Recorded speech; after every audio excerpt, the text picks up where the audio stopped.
జయశంకర్ భూపాలపల్లి జిల్లా కాళేశ్వరం పుష్కరాలలో తమిళనాడు మహాబలిపురం నుంచి తెచ్చిన శ్రీ సరస్వతి ఏకశిలా విగ్రహం ప్రత్యేక ఆకర్షణగా నిలుస్తోంది. ఈ సాయంత్రం సీఎం రేవంత్ రెడ్డి సరస్వతి నదిలో పుణ్య స్నానం ఆచరించి ఈ విగ్రహాన్ని ప్రారంభించనున్నారు.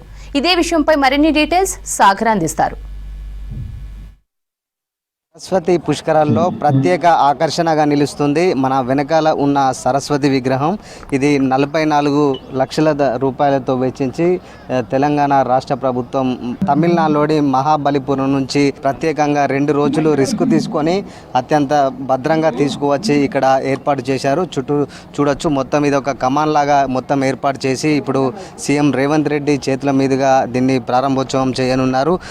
ప్రస్తుతం ఇటు చూసుకున్నదే నది ఏదైతే ఇప్పుడు త్రివేణి సంగమం ఉందో ఈ త్రివేణి సంగమము గోదావరి, ప్రాణహిత, సరస్వతి నది మధ్యలో 3 కలయికల మధ్యలో ఈ విగ్రహాన్ని ఇప్పుడు ఏర్పాటు చేశారు. ప్రస్తుతం మనము ఈ విగ్రహానికి ముందు చూస్తే ఇక్కడ మనకు నది త్రివేణి సంగమం కనబడుతుంది. మధ్యలో ఈ సెంటర్ మధ్యలో ఈ విగ్రహాన్ని ఏర్పాటు చేసి ఇప్పుడు సీఎం చేతుల మీదుగా ప్రారంభోత్సవం చేయనున్నారు.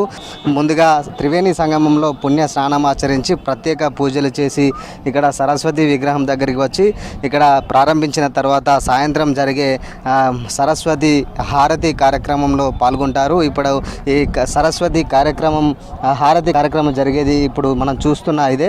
ఒక్కొక్క స్టెప్ బై స్టెప్ మొత్తం హారతి ఇచ్చేందుకు కూడా దిమ్మె లాంటి ఒక గద్దెలాగా మొత్తం ఏర్పాటు చేశారు. మొత్తం 7 గద్దెలు కాశీలో ఏ విధంగానైతే గంగా హారతి కొనసాగుతుందో అదేవిధంగా ఇక్కడ భారీ లైటింగ్ ముందు భక్తులు వీక్షించేందుకు అటు కుర్చీలు భక్షులకు పెద్ద ఎత్తున ఇక్కడ రాత్రి సమయంలో ఇసుకలో నిలబడి చూసేందుకు కావచ్చు, అన్నిటికీ ఏర్పాట్లు లైటింగ్ కూడా మొత్తం ఏర్పాటు చేశారు.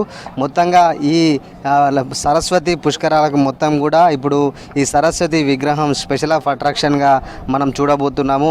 అదేవిధంగా గంగా హారతి అంటే ఇప్పుడు మనం ఈరోజు సాయంత్రం నిర్వహించే సరస్వతి హారతి ఏదైతే ఉందో మొట్టమొదటిసారిగా ఇక్కడ కాళేశ్వరం గోదావరి ఒడ్డున ఇక్కడ మొదటిసారి చేస్తున్నారు. దీనికి పెద్ద ఎత్తున భక్తులు కూడా తరలివచ్చి వీక్షించేందుకు అధికారులు కూడా ఇటు ఆలయ అధికారులు మొత్తం కూడా ఏర్పాట్లు అయితే పూర్తి చేశారు. మనం చూస్తున్న ముంగట తాళ్ళపత్ర గ్రంథాలు అని చెప్పేసి అరచేతిలో ఇట్లా విప్పుకొని ఉన్నాయి. దాన్ని తాళ్ళపత్ర గ్రంథాలు అని చెప్తారు. ఆలయ చరిత్రతో పాటు సరస్వతి పుష్కరాలు చరిత్ర, ఎక్కడెక్కడ పుష్కరాలు జరుగుతాయనే వివరాలు మొత్తం కూడా తాళపత్ర గ్రంథాల్లో రాసిపెట్టి ఉంటుందని చెప్పేసి ఇటు అర్చకులు అయితే చెప్తున్నారు. ఇట్లా మొత్తం సరస్వతి పుష్కరాల్లో మొత్తం కూడా ఎటు చూసిన ఆధ్యాత్మిక శోభనైతే కనిపిస్తుంది. కాళేశ్వరం మొత్తం పురవీధుల్లో కూడా మొత్తము దేవుళ్ళ బొమ్మలు గీసి ఆధ్యాత్మిక శోభనైతే సంతరించుకుందని చెప్పవచ్చు. ఇరువైపులా కమాన్స్, భారీ సెట్టింగ్లతో లైట్ సెట్టింగ్స్, కమాన్స్, ముఖద్వారాలు, వెల్కమ్ చెప్పే ముఖద్వారాలు అన్నీ కూడా ఒక స్పెషల్ ఆఫ్ అట్రాక్షన్గా నిలుస్తున్నాయని చెప్పొచ్చు. అన్ని విధాల భక్తులకు ఎలాంటి ఇబ్బందులు కలగకుండానైతే అధికారులు అన్ని ఏర్పాట్లు చేస్తున్నారు. ఈ మొత్తం సరస్వతి పుష్కరాలకు మెయిన్ ఇదే special of attraction. Camera person రవితో సాగర్, V6 న్యూస్, కాళేశ్వరం పుష్కర ఘాట్ నుంచి.